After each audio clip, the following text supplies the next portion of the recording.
Hola, buenas tardes a todos.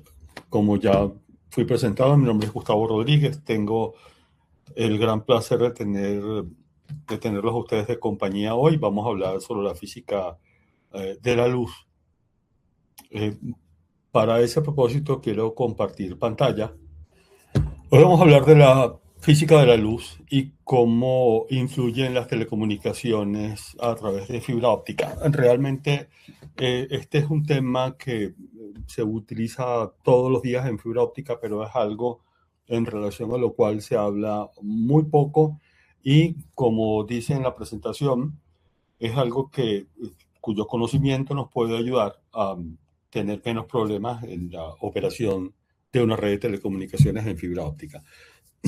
Lo primero que debemos aclarar para poder avanzar en el tema es la verdadera naturaleza de la luz.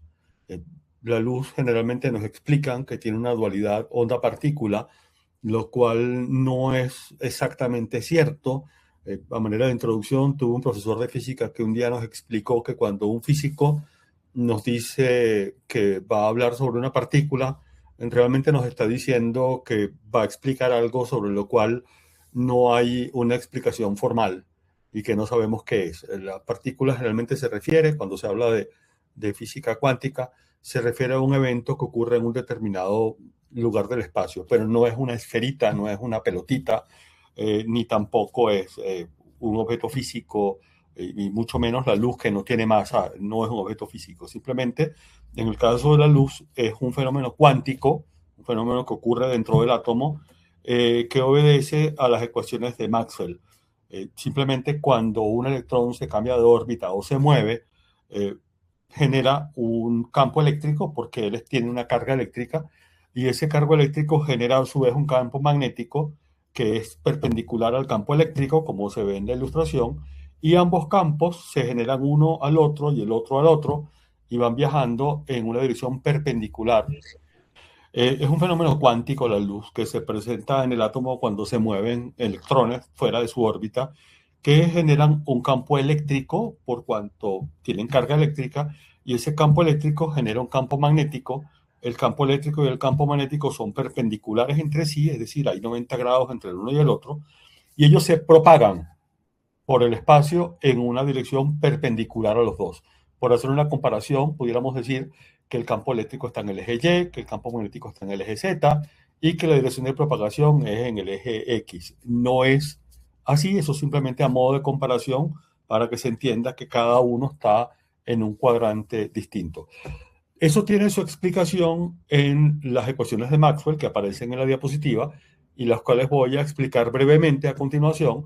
Ustedes van a quedar con esto y van a poder ver más a fondo. Desafortunadamente el tiempo no nos da para entrar en detalles, pero sí voy a dar una explicación general. Hay un operador matemático que se llama nabla, que es como un triangulito al revés. Nabla tiene tres opciones, es un operador sobre vectores. Uno de las operaciones, que es nabla vector, es el gradiente, que es la dirección en la cual se dirige la variación del campo. El otro, nabla producto puntual, el vector es la divergencia, que es el flujo, por decirlo de alguna manera, y nabla producto cruz o X del vector es la rotacional. Entonces, si revisamos, vemos que según Gauss, el campo eléctrico se debe a una carga. Básicamente eso es lo que dicen todas estas ecuaciones y todo lo que está allí, ¿no? Ahí están las fórmulas de cómo calcularlo, etcétera. Es toda una teoría que está probada y comprobada millones de veces. Luego, la segunda ecuación de Maxwell es la segunda ley de Gauss, que es la ley de Gauss para el magnetismo, que lo que dice es que las líneas magnéticas, si las sumamos, va a dar cero. Es decir, siempre hay una línea que entra y una línea que sale, y viceversa, una línea que sale y una línea que entra, por lo cual sucede, y eso lo vemos en la experiencia diaria, que nunca hay un imán solo con el polo norte o solo con el polo sur. Uno coge un imán grande, lo corta en dos y ambos pedazos tienen un polo norte y un polo sur. Es decir, no existe un monopolo magnético. No hay un polo norte aislado o un polo sur aislado. Un imán siempre tiene los dos polos. La ley de Faraday-Lenz, que es una cosa elemental que dice que un campo magnético variable produce un campo eléctrico. Eso es la forma como funciona un alternador, generador. Simplemente se hacen mover magnetos sobre espiras y eso hace espiras de conductores y eso hace que el campo magnético induzca una corriente en las espiras conductoras. Y lo contrario, que es la ley de Ampère-Maxwell, que dice que un campo magnético genera un campo eléctrico eh, por su movimiento. Entonces, volvemos a la primera diapositiva que mostramos, donde se pueden ver las 4 ocasiones de las que le hablé brevemente, y lo que les decía, se produce un campo eléctrico cuando se mueve el electrón, generalmente es lo que ocurre en el Sol cuando hay una reacción nuclear con el hidrógeno, eso genera un campo eléctrico que a su vez genera un campo magnético, y ellos no viajan formalmente, sino que se propagan, es un campo que se propaga en el espacio. Cuando digo que no viajan, es de nuevo por lo que no hay ninguna partícula que viaje. Es decir, dentro de una fibra óptica no hay un montón de pelotitas diminutas viajando. Ahí lo que hay es un campo que se va propagando, se va desplazando dentro de la fibra, pero no hay un objeto que vaya viajando dentro de la fibra, lo cual ayuda mucho a explicar ciertos fenómenos que ocurren diariamente en la fibra óptica. Pues cuando producimos luz, tenemos algo que se llama un espectro, que son todas las longitudes de ondas o frecuencias que pertenecen a esas ondas electromagnéticas. Es decir, este espectro que aparece ilustrado en esta diapositiva es todo lo que se llama luz. Hay ondas electromagnéticas de mayor frecuencia y de menor frecuencia también, pero entre 10 a la 3 y 10 a la menos 14 aproximadamente nanómetros se considera que, o se le llama a esa onda, se considera que es luz. ¿Okay? Como pueden ver ahí, la luz visible es un pedacito corto de todo ese espectro. Tenemos las ondas de radio, ahí también están las ondas que transmitimos, la luz que transmitimos dentro de la fibra óptica. Están las microondas, está el infrarrojo, está la luz visible, que es la que podemos ver, está el ultravioleta, están los rayos X y los rayos gamma, y ahí termina lo que se llama luz. De ahí en adelante son otras ondas electromagnéticas con otros nombres. Si nos vamos al tema que nos ocupa hoy, que es la fibra óptica, tenemos que hay entre el espectro que se utiliza en fibra óptica, hay unas ventanas o unas bandas entre las cuales se hace la transmisión. ¿Okay? Aquí aparecen en una tabla todas las ventanas que se utilizan en la fibra óptica y en la siguiente diapositiva están detalladas. Tenemos primero una banda que es la de 850 nanómetros, que es lo que llaman la ventana clásica para la fibra multimodo. A manera de repaso, la fibra multimodo tiene varios modos de luz en ella y la fibra de monomodo tiene un solo modo dentro de la fibra. Un modo es digamos, una unidad de luz. Es decir, en un modo toda la luz va viajando junta. Entonces, podemos tener distintos modos dentro de una fibra.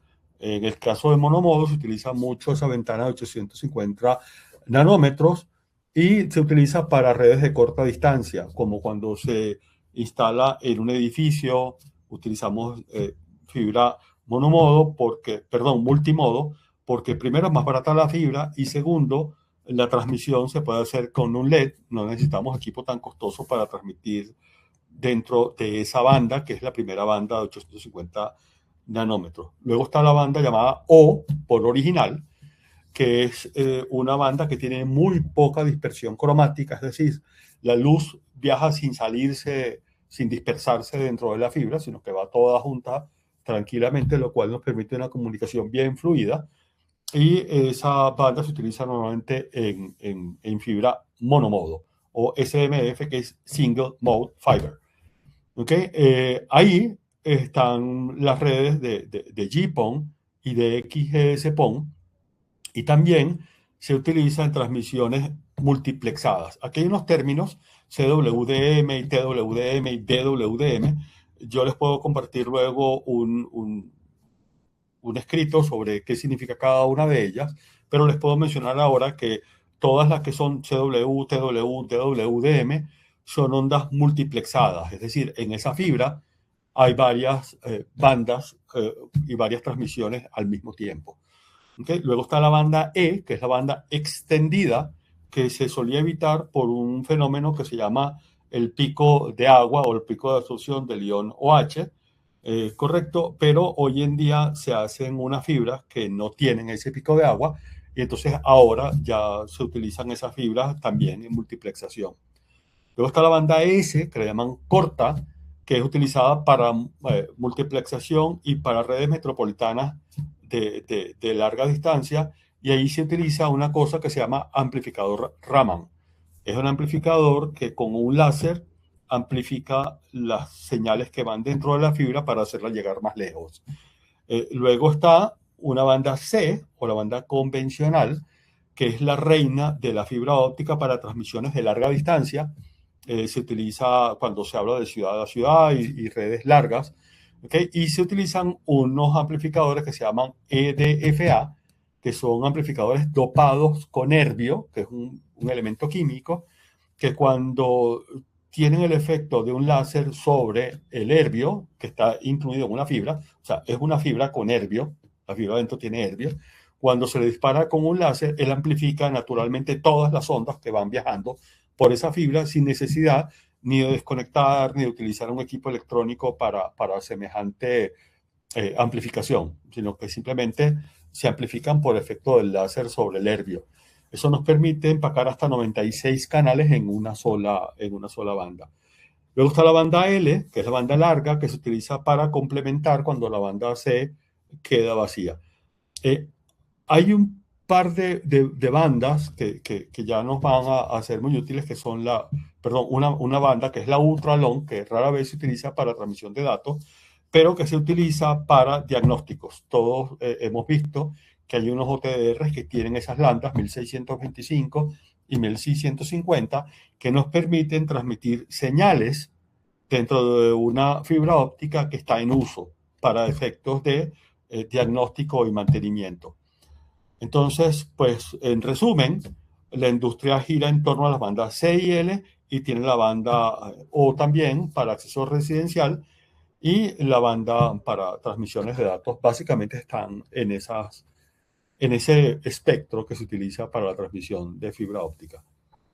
Yo sé que estoy hablando muchas cosas al tiempo. Yo les ruego el favor de que al final, cuando terminemos, puedan escribirme si hay alguna consulta o si hay algo que no se entendió para hablar de ello luego. Y por supuesto que se van a quedar con esta literatura para que puedan investigar por su cuenta. Esto no es lo importante, esto es lo que hemos hablado hasta ahora. Es una forma de resumen de cómo funciona la fibra óptica. Lo importante de la física de la fibra óptica lo vamos a ver un poco más adelante, después que hayamos cubierto esto que es la base de cómo funciona. Vamos de nuevo a las bandas en PON y tenemos básicamente dos tecnologías en PON. Hay más, pero básicamente utilizamos dos, el GPON y el XGS-PON.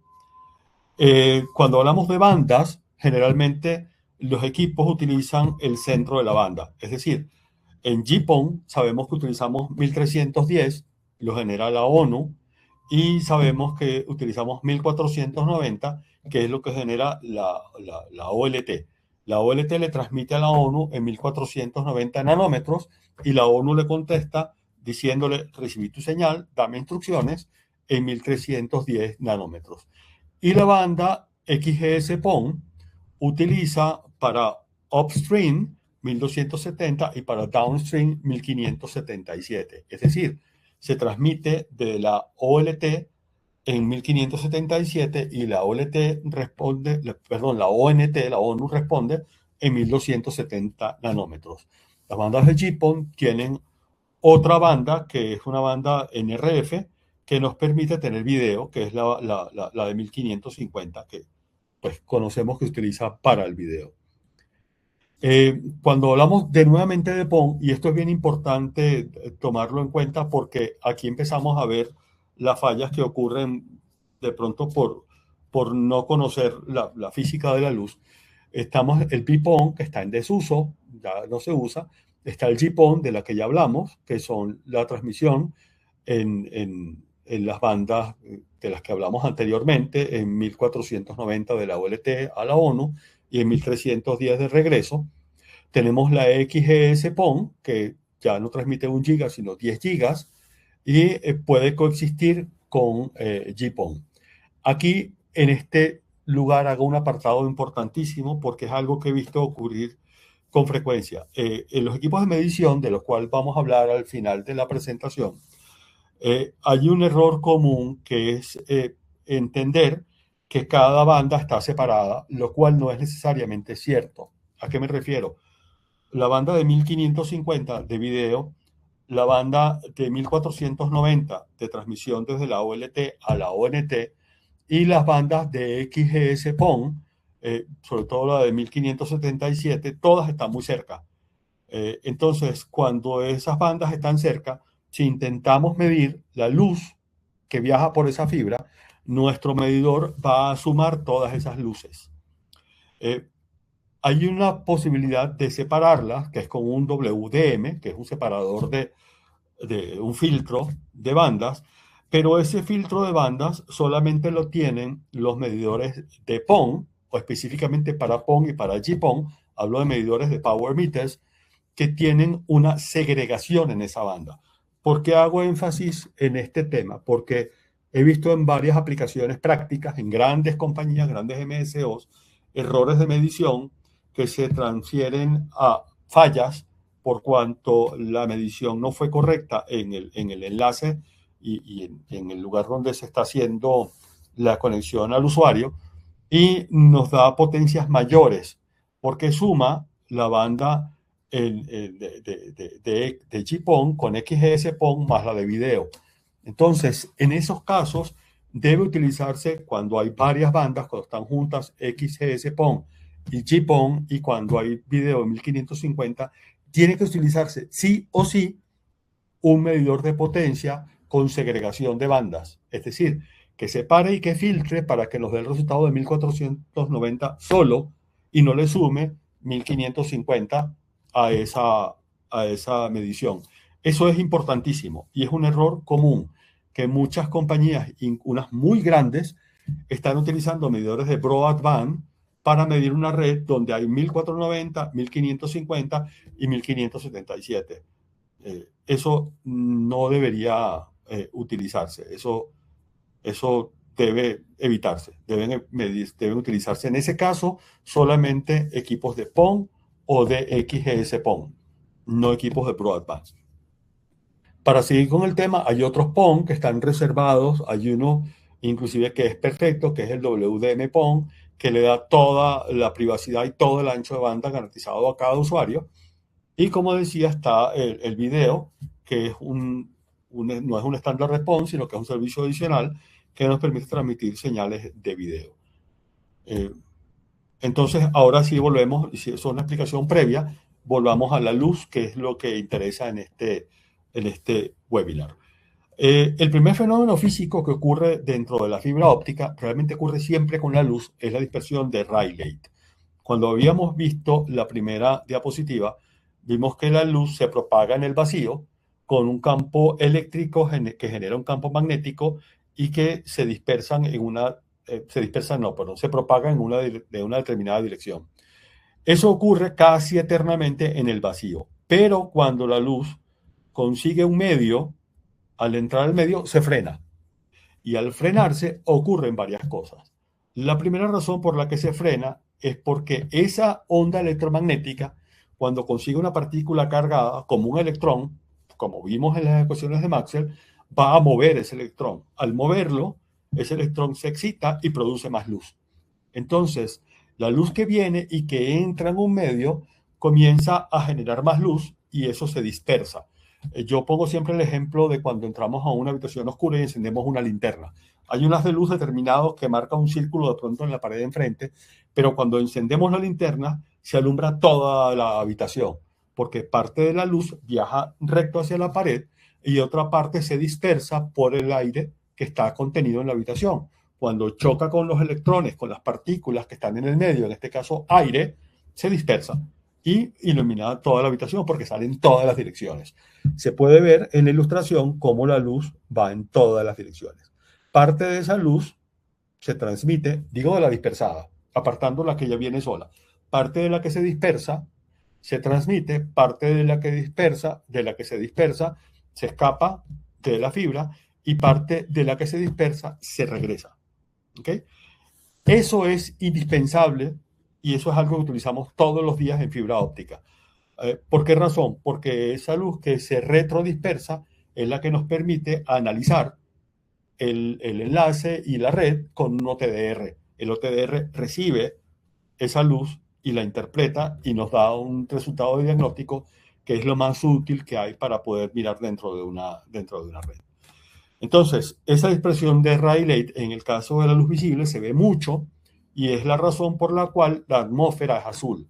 ¿Por qué razón? Según la ecuación de Rayleigh que vemos acá, las primeras no las vamos a interpretar todas porque no tenemos tiempo, pero las ondas que más se dispersan son las de mayor frecuencia, es decir, las de menor longitud de onda.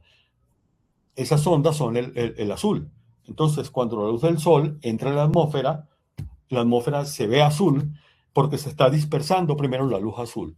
Pero si nos situamos en un atardecer o en un amanecer, vemos como se ve en la diapositiva, que la luz recorre mucho espacio dentro del aire de la atmósfera, de tal forma que ya el azul se dispersó y a nosotros nos llega el rojo, el rojizo, el amarillo.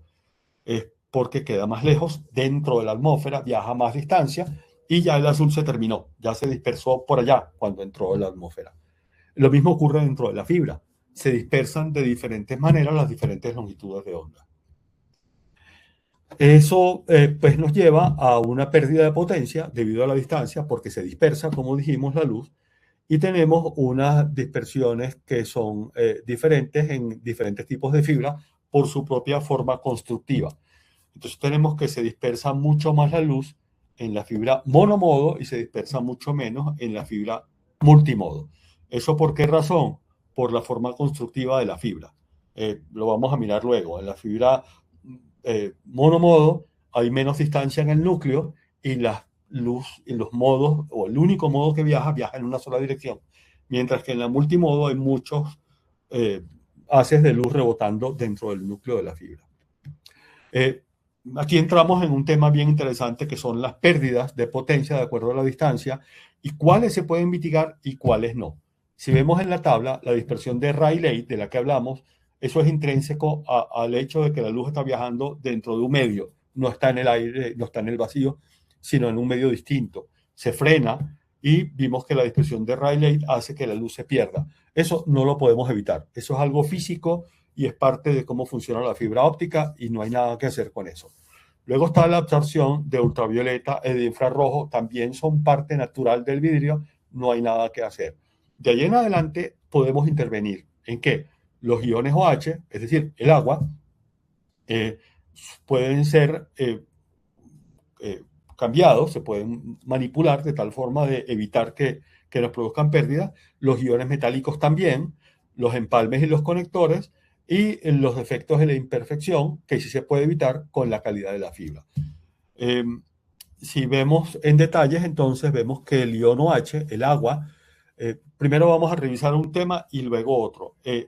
El agua hace que la fibra pierda su transparencia y que pase menos luz. Los iones metálicos van a desviar la luz también porque la luz va a encontrar un medio de mayor índice de refracción y va a tomar por ahí, lo vamos a ver luego. Los empalmes y los conectores son algo obvio, como cortar, como limpiar, eso es algo discreto que lo hace el técnico. Un buen corte, una buena pelado de la fibra, una buena manipulación de la fibra nos ayuda mucho a evitar esas pérdidas. Y los defectos y las imperfecciones son un tema de fabricación y se pueden evitar comprando fibra de mejor calidad.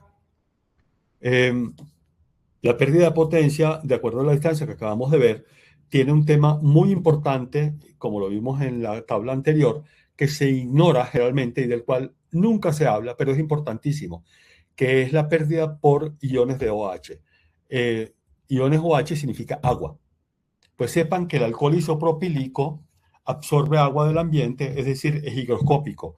Cuando lo compramos está al más del 99% de pureza, pero cuando lo destapamos empieza un proceso de evaporación y un proceso de higroscopía con el cual el alcohol toma agua del medio ambiente y con esa agua lo que hacemos es dañar nuestra propia fibra y provocar pérdidas innecesarias porque estamos mojando la fibra cuando la limpiamos con alcohol isopropílico.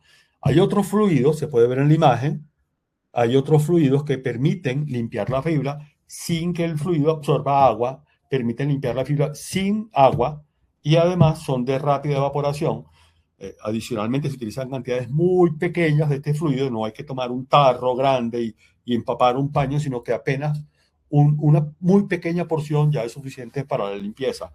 El alcohol isopropílico debería estar prohibido para uso en fibra óptica, como lo está efectivamente en los Estados Unidos.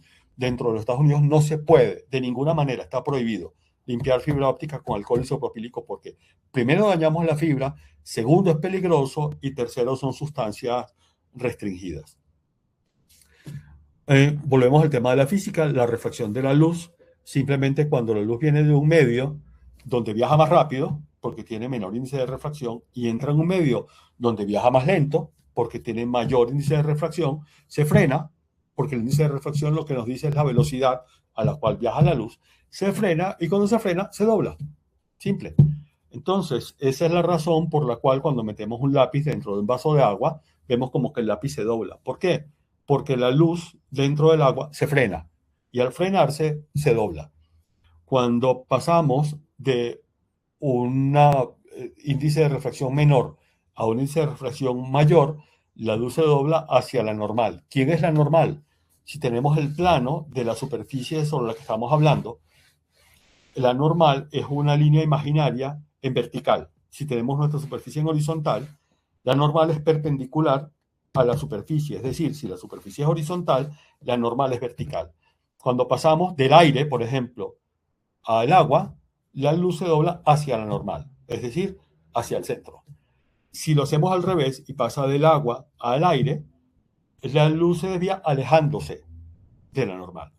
Eso se conoce como la ley de Snell. Con la ley de Snell se pueden calcular los ángulos que va a tomar la luz cuando cambie de un medio a otro. Esto parece irrelevante, pero es muy importante porque cuando tenemos un conector tenemos varios cambios de medio. Es decir, la luz viene viajando por el núcleo de la fibra, se encuentra con una frontera, luego se encuentra con el material del conector, luego se encuentra con aire, luego se encuentra con el material del conector que está pulido, luego se encuentra de nuevo con un espacio vacío o con gel y luego se encuentra de nuevo con vidrio. O sea, que ahí hay una posibilidad enorme de falla cuando hay un conector y obviamente hay mucho mayor pérdida que cuando se hace una fusión. Es importantísimo conocer bien la ley de Snell. Luego, el ángulo crítico. El ángulo crítico es la forma como funciona realmente la fibra óptica. Como dijimos antes, cuando la luz sale de un medio de mayor índice de refracción, es decir, donde vamos despacio, y entra a un índice de menor índice de refracción, o sea, donde va más rápido, se aleja de la normal. Se puede ver en la ilustración de la esquina superior derecha cómo conforme yo voy aumentando el ángulo, llega un momento en el que la luz se devuelve. Ya no se sale, sino que se devuelve al medio de mayor índice de refracción. Y si aumento el ángulo, pues rebota de ese medio. Así funciona la fibra óptica. Tenemos un núcleo que es de vidrio o de dióxido de silicio y tenemos un revestimiento que también es del mismo material. Lo que hacemos es que aumentamos el índice de refracción del núcleo, contaminándolo generalmente con germanio, para que el núcleo tenga mayor índice de refracción, de manera que la luz que viaje por debajo del ángulo crítico se devuelva a la fibra y esté siempre dentro del núcleo. Razón por la cual, si la doblo demasiado, la luz va a superar ese ángulo crítico y se va a salir y provocamos lo que llamamos una atenuación, que la podemos ver cuando ponemos un BFL o una fuente de luz láser dentro de un patchcore. Si lo doblamos mucho, vemos cómo la luz se escapa. Es importante revisar de nuevo lo de los cambios de medios, la ley de Snell. Está la diapositiva nuevamente, solamente para retomar el tema y poder ir al tema siguiente, que es la importancia de la limpieza. Si tenemos que la luz pasa de un medio a otro medio, tenemos que la frontera entre esos dos medios debe estar limpia, porque si está sucia no va a pasar la luz. Supongamos que vamos al vidrio, tenemos una placa de vidrio de manera horizontal, le disparamos una luz y el vidrio está sucio, muy poca de esa luz va a pasar. El vidrio debe estar limpio para que la luz pase. Esa es la primera vez que tocamos en esta presentación, lo vamos a hacer más adelante, el tema de la limpieza en la superficie de los conectores. Si los conectores no están limpios, la luz simplemente no va a pasar a través de ellos o va a pasar con una atenuación muy alta. Tenemos que tomar en cuenta que la luz, la potencia en la luz se mide en escala logarítmica. Es decir, cada vez que aumenta una posición o que aumenta 10 dB, aumenta por potencia de 10 la potencia. Es decir, cuando yo tengo una pérdida de 10 decibelios, tengo 10 veces la que tenía en 0, pero si tengo 20 decibelios, tengo 100 veces la que tenía en 10, porque es escala logarítmica. Es decir, un decibelio en fibra óptica es una pérdida enorme. 10 decibelios son un desastre. Luego tenemos que ver la reflexión de Fresnel, que también es muy importante, que mide cuánto de la luz entra al otro medio y cuánta de la luz se devuelve. Eso depende del ángulo y depende de la polarización de la luz. La polarización de la luz, que es algo que suena muy misterioso, realmente es algo muy simple.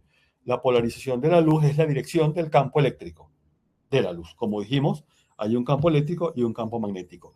Yo tengo una polarización que puede ser perpendicular a la superficie o una polarización paralela a la superficie.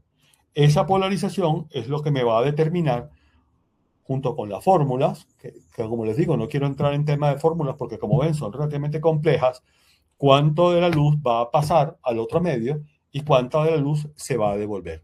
Por esos coeficientes de Fresnel es que tenemos lo que se llama la polarización de un vidrio o de un medio transparente. Es decir, hay una luz que tiene una determinada polarización que cuando consigue el ángulo de Brewster se va a reflejar y no va a haber reflexión de ningún tipo. Simplemente cuando consigue el ángulo de Brewster no hay reflexión. Entonces, esa polarización es la que nos permite hacer lentes para dejar pasar una luz y no pasar y manipular la luz de acuerdo a cuánta luz pasa por un medio a otro medio.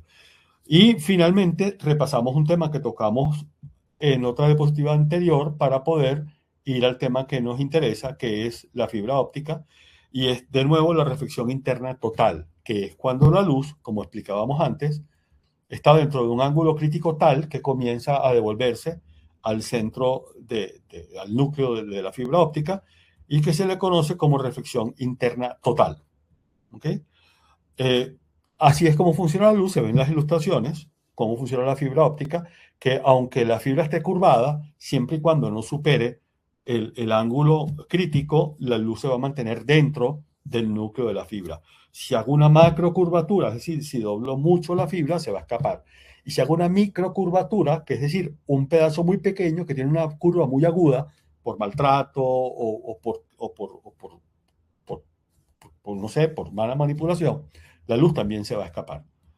¿Ok? Entonces, acá, ya que vimos la reflexión y vimos la refracción, vimos los dos fenómenos, vemos la importancia de los cortes en la fibra óptica. Uno de los problemas más frecuentes que yo me he encontrado en el campo, trabajando con las compañías de telecomunicaciones, es que compran siempre cortadoras muy baratas, cortadoras me refiero a los cleaver, cortadores de precisión, que según el fabricante hacen 48.000 cortes, todos son perfectos, pero lo barato siempre sale caro. Entonces, esa perfección no se logra y los cortes son terribles. Lo que estamos viendo en la imagen, en la mano izquierda, es tomado de la vida real, donde una contratista en Bogotá, donde casi todos los cortes estaban, como ustedes lo ven, del lado izquierdo con la cortadora de ellos y del lado derecho con una cortadora de buena calidad. Cuando el corte es irregular, ocurre lo que se ve en la imagen de la derecha, una reflexión y una refracción difusa. Es decir, la luz coge a cualquier lugar dependiendo de cómo esté la superficie, por lo que vimos de los ángulos en la reflexión de Fresnel y en la ley de Snell. Entonces, la luz que entra o que logra entrar a la otra fibra va a entrar en todas direcciones, mucha parte de ella se va a perder y la luz que se refleja, mucha de ella se va a retornar a la fuente y mucha de ella se va a perder. Entonces es importantísimo tener una cortadora buena. Una cortadora buena anda por el orden del $1.000.000 colombianos, una cortadora mala anda por el orden de los $300.000 colombianos. Créanme que comprar una cortadora buena se paga solo en unos meses. De hecho, las cortadoras baratas hacen muy pocos cortes, todos son malos. Y aparte de que tengo que comprar otra porque en menos de un año ya se me dañó, también estoy ocasionándole un montón de problemas por reflexión y por reflexión difusa a mi cliente que tiene mala señal, que se le cae la señal y que reclama y que me obliga a regresar a un servicio que ya presté, a volver a hacerlo y desperdiciar un dinero que no era necesario gastar.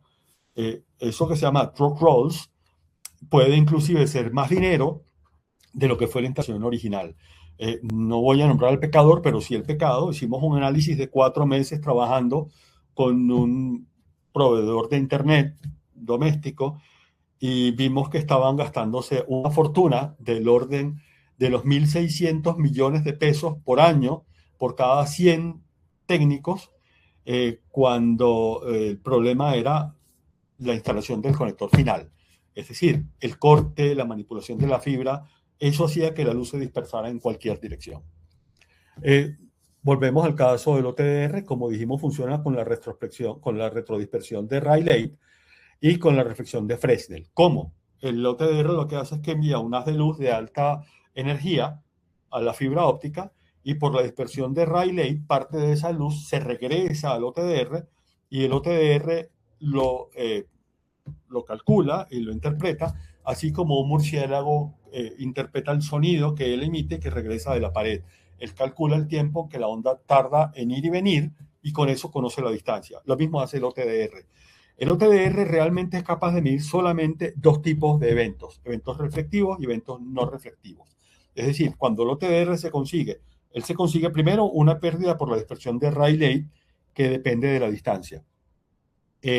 Pero de pronto se encuentra un punto en el cual hay un poco más de pérdida de lo normal, pero no se regresa más la luz, no hay una reflexión, sino que tiene la retrodispersión normal. Para el OTDR eso es un empalme.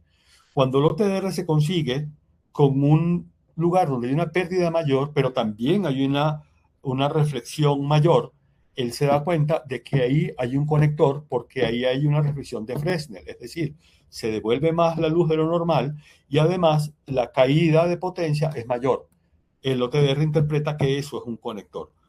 Y la otra interpretación que hace el OTDR es el fin de la fibra porque tiene las dos cosas. Tiene una pérdida de potencia y ya no regresa más porque se acabó la fibra y una reflexión porque llegó a un cambio de medio, en este caso del vidrio, al aire. Eso es todo lo que hace un OTDR. Lo demás que hace el OTDR lo hace el técnico interpretando lo que la gráfica le dice. Por eso era tan importante hablar de la retrodispersión de Rayleigh, para poder entender cómo funciona un OTDR. Este es el caso que les nombraba, no voy a nombrar el pecador, pero aquí están las cifras de las pérdidas por el armado del conector mecánico.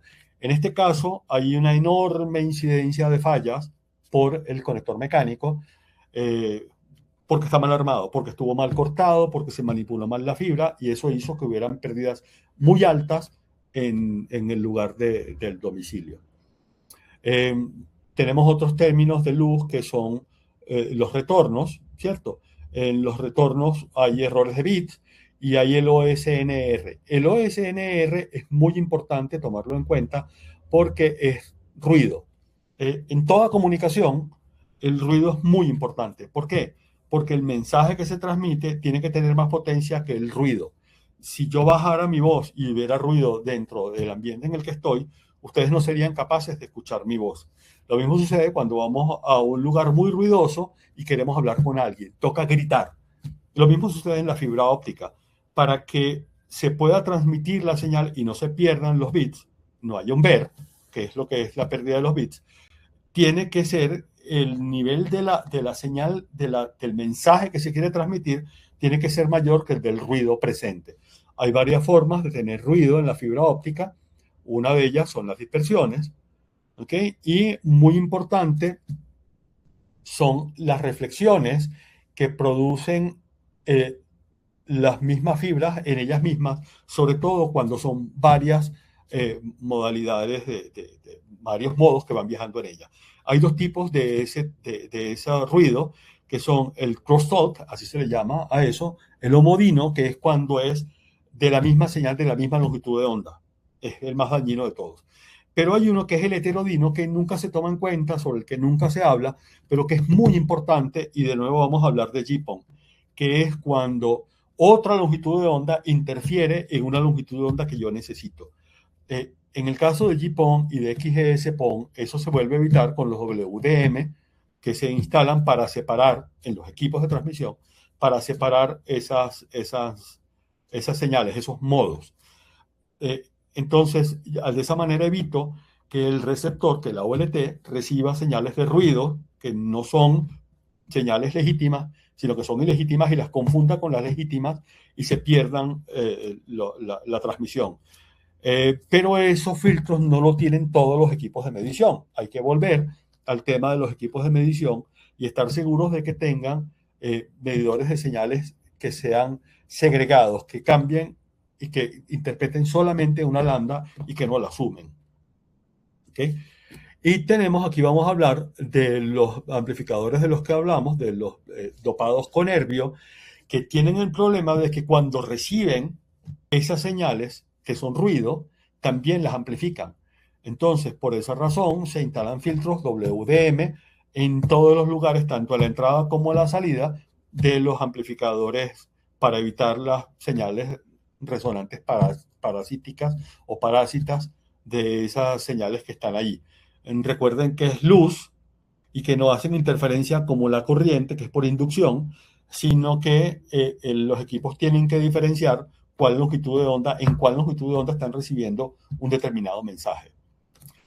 Esta es la parte, yo diría que más importante, ya es el final de esta presentación, y esta es la más importante. ¿Por qué? Porque hablamos de que la luz viaja por un medio de mayor índice de refracción, y cuando se encuentra con un medio de menor índice de refracción, se devuelve a el medio de mayor índice de refracción. Es decir, va por el núcleo, y cuando se topa con el revestimiento, si está dentro del ángulo crítico, se devuelve. Eso no ocurre abruptamente, sino que la señal alcanza a entrar, en este caso la luz, alcanza a entrar al revestimiento, y dentro del revestimiento se devuelve. ¿Por qué? Porque las ecuaciones de Maxwell exigen, como vimos, que siempre sean fluidas, que no cambien abruptamente, sino que tenga continuidad. Entonces, la luz, cuando choca contra el revestimiento, no se devuelve inmediatamente, sino que alcanza a entrar al revestimiento, y eso se llama onda evanescente. Pues sepan que la onda evanescente es importantísimo protegerla. Funciona como un muelle, como un resorte que amortigua la luz para devolverla. Entonces, con la onda evanescente podemos tener el problema de la reflexión interna total, que es cómo funciona la fibra óptica, frustrada. Es decir, que se frustra la reflexión interna total en tres casos importantísimos. El primero, lo que hablábamos, cuando pelamos el cable, no hablo de cable, perdón, hablo de fibra óptica, que es que retiramos el acrilato con la pinza de tres perforaciones, no, la pinza de tres huecos o de tres etapas. Los técnicos tienen la costumbre de hacer un ángulo sobre la fibra para que la herramienta sea capaz de retirar el acrilato.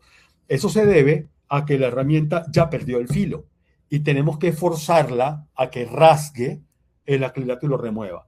Una herramienta de buena calidad no va a perder el filo en muchísimos años y la puedo utilizar en perpendicular, o sea, con un ángulo de 0 grados en relación a la dirección de la fibra.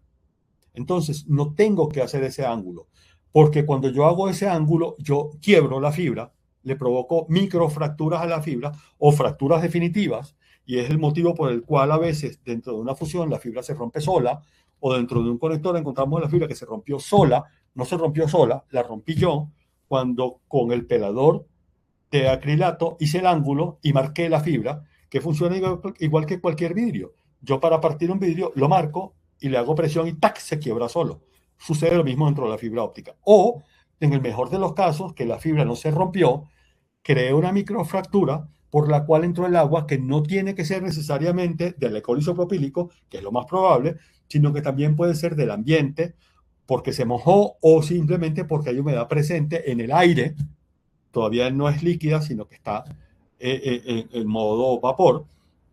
Y cuando la luz viene por el núcleo, viene perfectamente dentro de su ángulo crítico, pero se consigue con un contaminante que tiene un índice de refracción mayor que el del revestimiento, la luz se fuga por ahí.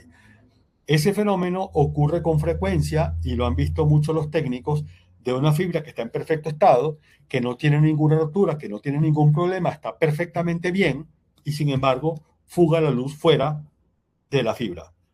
La razón es que hay una fisura, puede ser también por calidad de la fibra, en la cual entró agua y esa agua contaminó, no tiene que ser sobre el núcleo, puede estar cerca del núcleo y la onda evanescente se escapó. El otro caso es un contaminante en el conector. A veces, cuando tengo el conector sucio, algo que ocurre con mucha frecuencia, los técnicos no suelen limpiar los conectores. Los técnicos sacan los patch cord de la bolsa y no los limpian, los usan asumiendo que vienen limpios de fábrica, lo cual no es cierto, porque en la fábrica también hay manos humanas manipulando los conectores, también hay polvo en el aire, hay de todo. El conector siempre se debe limpiar y el puerto del equipo siempre se debe limpiar. Eso es algo sine qua non, eso no es negociable. Siempre hay que limpiar. Si yo tengo un contaminante de polvo, de aceite o de cualquier otro elemento que tenga un índice de refracción cercano al del núcleo o tan siquiera mayor que el del revestimiento, cuando la luz llega a esa superficie del conector, que yo la veo limpia, inclusive con el microscopio, pero que tiene unos puntitos, que digo, no importa porque no están en el núcleo, cuando esa luz se encuentra con ese contaminante, por ahí se va también, se escapa. ¿Por qué? Porque recuerden que no es solo el núcleo, la luz también está viajando por esa frontera, la onda evanescente, y se va a escapar. Por eso es que son tan exigentes los microscopios ópticos, sobre todo los digitales, que cuando hago la prueba digo, ¿por qué no pasó si tiene el núcleo limpio? Porque cualquier contaminante que esté en la periferia del núcleo puede hacer que la onda evanescente se fugue del conector. Entonces, limpiar no es negociable, no es estética, es una necesidad rigurosa.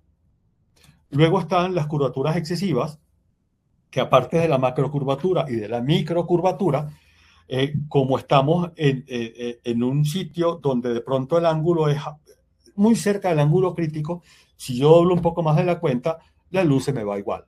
Entonces, las curvaturas hay que evitarlas en la medida de lo posible. Yo sé y entiendo, y los fabricantes de fibra entienden, y todo el mundo entiende, que hay lugares donde hay que hacer curvaturas sí o sí, como dentro de las cajas NAPS y en algunos lugares de la instalación. Sin embargo, siempre es buena práctica tratar de evitar en la medida de lo posible las curvaturas en la fibra, así sean ligeras. Mientras mejor se pueda colocar, mientras más en línea recta esté, mejor. Claro que hay momentos en los que hay que hacer curvaturas, pero tratar de evitarlas en la medida de lo posible. Y las otras causas son aplastamiento, presión mecánica, fusiones defectuosas. También cuando hago el ángulo en la peladora de cable, deformo sin darme cuenta el núcleo de la fibra, y cuando la fusiono con otra fibra, los dos núcleos están deformes, pero no sé si están deformes en el mismo sentido. Es decir, puede que estén ovalados. Si yo los pongo en la misma dirección, la luz va a pasar, pero si los pongo en la dirección contraria, va a quedar un ala de un lado y otra ala del otro lado que va a estar sobre el sitio donde está la onda evanescente. Cuando la onda evanescente encuentre eso, se va a fugar. De tal forma que manipular el cable, limpiarlo para cortarlo y luego fusionarlo también es importante. Y también es importante tener una fusionadora que no se, abro comillas, canse, como pasa con algunas fusionadoras económicas que después de ciertas fusiones comienzan a dejar burbujas de aire dentro de la fibra. Eso se debe evitar a toda costa. Entonces, para concluir ya, tenemos que el conocer la física de la luz nos da la oportunidad de mejorar nuestros procesos, lo cual, aunque parezca mentira, puesto que estoy gastando más dinero en mejor fibra y mejores herramientas y mejores procedimientos, resulta en mejores prácticas y más rentabilidad al final. ¿Por qué? Porque no tengo que volver donde mi cliente, porque no pierdo abonados que se van por enojo, sino que tengo una red que funciona bien. Tampoco voy a mencionar el pecado, mejor dicho, el pecador, el pecado sí, En Colombia está sucediendo que hay compañías más pequeñas que están tomando mercado rápidamente de las compañías grandes. Lo mismo pasó en Brasil, donde hay más de 25.000 ISPs, porque trabajan con mejores procedimientos, con mejores herramientas, porque el dueño está sacando la cuenta y se da cuenta que comprar una cortadora de 1.000.000 de pesos que dura 10, 15 años es más barato que comprar una de 300.000 pesos que dura 6 meses. Él saca la cuenta no solamente en el costo de la herramienta, sino también en el costo del OPEX, de la operación de su fibra, y sabe que eso es mejor. Mientras que las operadoras grandes están evaluando al comprador por cuánto gasta y no están mirando cuánto le está costando ese gasto barato a la operación donde se está gastando mucho más dinero del que debería ser. De tal forma que los buenos procedimientos, la buena fibra, los buenos conectores y los buenos procedimientos hacen más rentable la operación. Obviamente, ya hablamos de la calidad de la fibra, no debe tener presencia de iones metálicos, no debe tener presencia de agua y debe tener una concentricidad regular en toda la fibra para que nos pueda ir mejor con la fibra. En la preparación, de nuevo, estamos viendo en la imagen de la izquierda el pelador de 3 orificios, que es el que se manipula mal, con tanta frecuencia haciendo ese ángulo que daña la fibra. Una buena cortadora, un buen procedimiento de limpieza sin alcohol, sino con un fluido específico para eso, y de esa manera vamos a tener una operación más rentable, aunque parezca mentira, porque estamos gastando más, pero estamos ahorrando mucho dinero en fallas, en problemas y en reprocesos. Y los empalmes deben ser hechos con unas buenas máquinas, bien tratadas. Los conectores mecánicos o de fusión deben ser de buena calidad, se deben usar buenos patch cord y siempre, siempre se debe limpiar. A la extrema derecha se ve un informe de un microscopio donde se ve la imagen cruda, la prueba y los resultados de la misma. En las instalaciones, como decía, hay que evitar las curvaturas, hay que evitar los desórdenes de cables y hay que mantener todo siempre limpio y ordenado. Luego, con el tema de mediciones, obvio que debemos tener el power meter adecuado a la potencia que queremos medir. Si es el caso de broadband, es cuando tenemos una sola lambda dentro de la fibra, y si es el caso de los de GPON, es cuando tenemos varias ondas, varias longitudes de onda dentro de la misma fibra. Debemos utilizar pinzas de tráfico para ubicar los puntos, no BFL. El BFL es para ensayar patch cords, no para encontrar puntos. Para encontrar puntos se utiliza una fibra, una pinza de tráfico junto con una fuente de luz y utilizar un buen TDR que nos dé una medición correcta. Señores, básicamente eso era lo que yo les quería contar hoy. Son las buenas prácticas para menores costos y creo que me excedí un poco, pero dejo abierto los micrófonos para el tema de preguntas, si tienen alguna pregunta que hacer.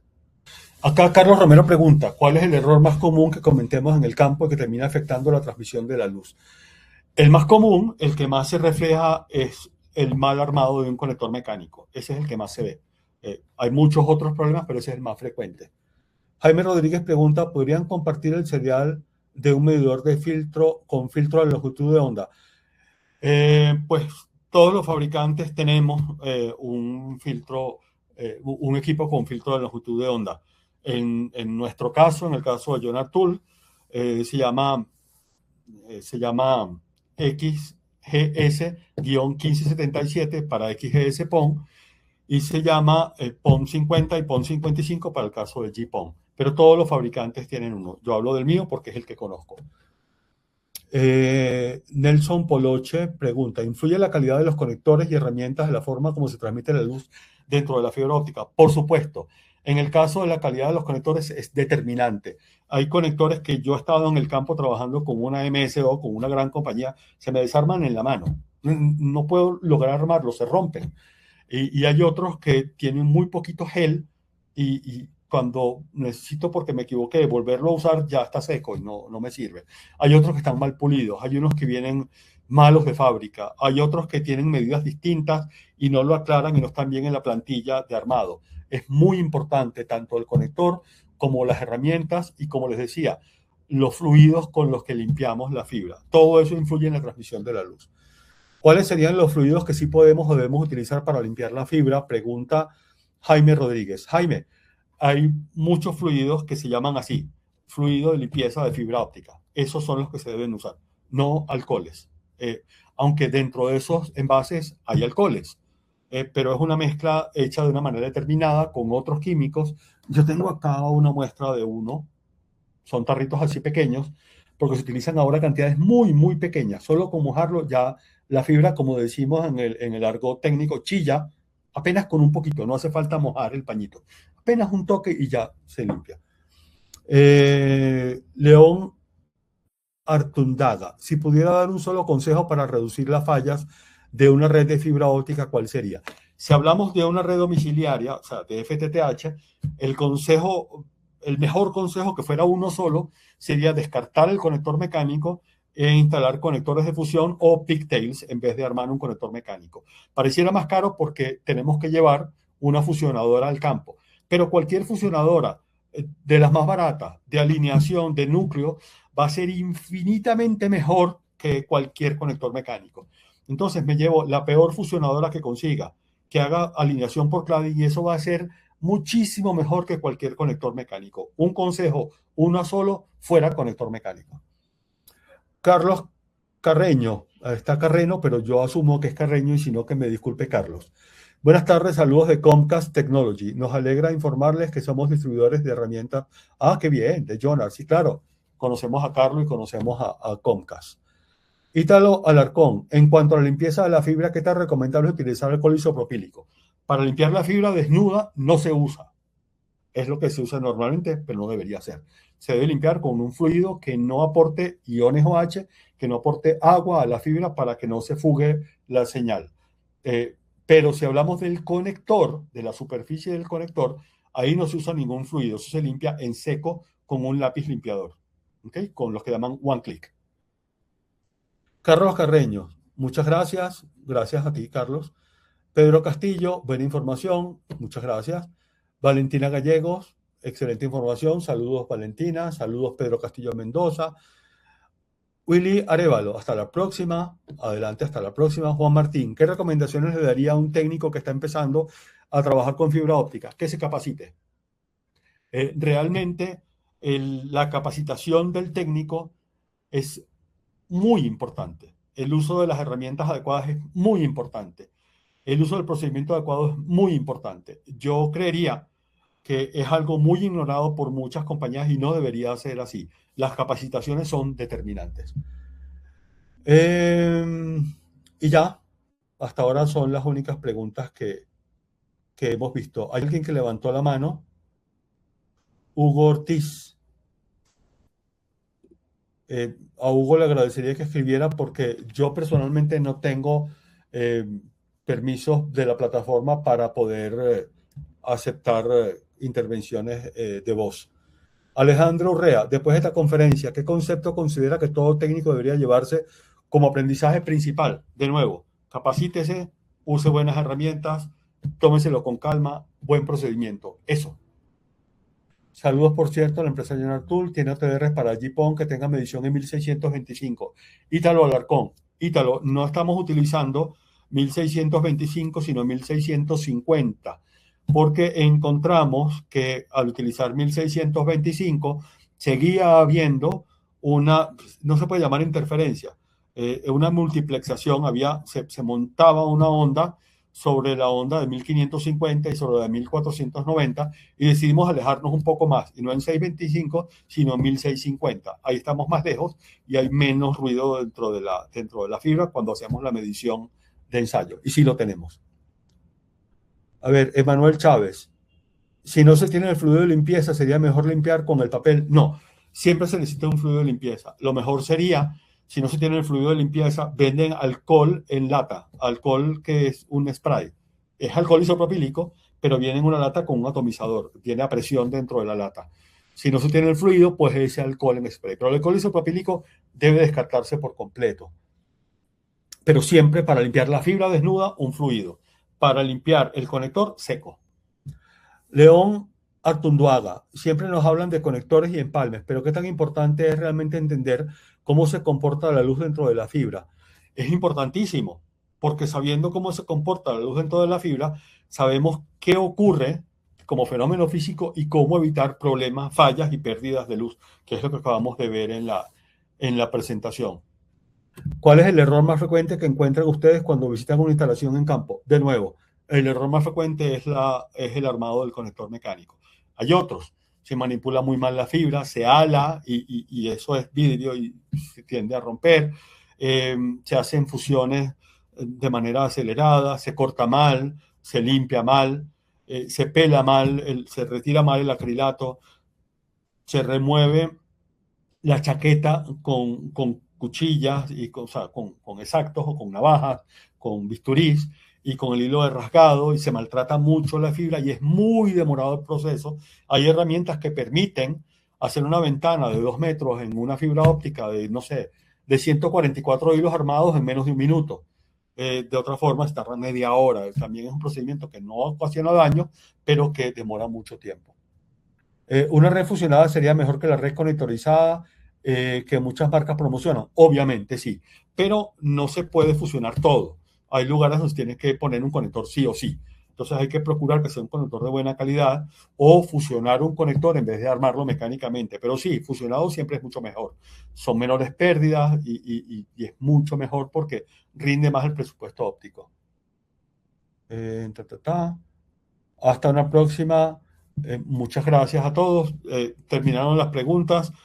Yo doy por terminada la sesión, a menos que alguien más quiera intervenir. Listo, me despido, no sin antes agradecerles por su asistencia, por su atención, por sus preguntas, por todo, muy agradecido. Sigo sus órdenes. En el primer chat que coloqué estaban mis datos de contacto, de teléfono que tiene WhatsApp y mi dirección de correo electrónico y quedo totalmente a sus órdenes para lo que necesiten. Muchas gracias a Andiranín por la oportunidad también y hasta una próxima oportunidad. Muchas gracias.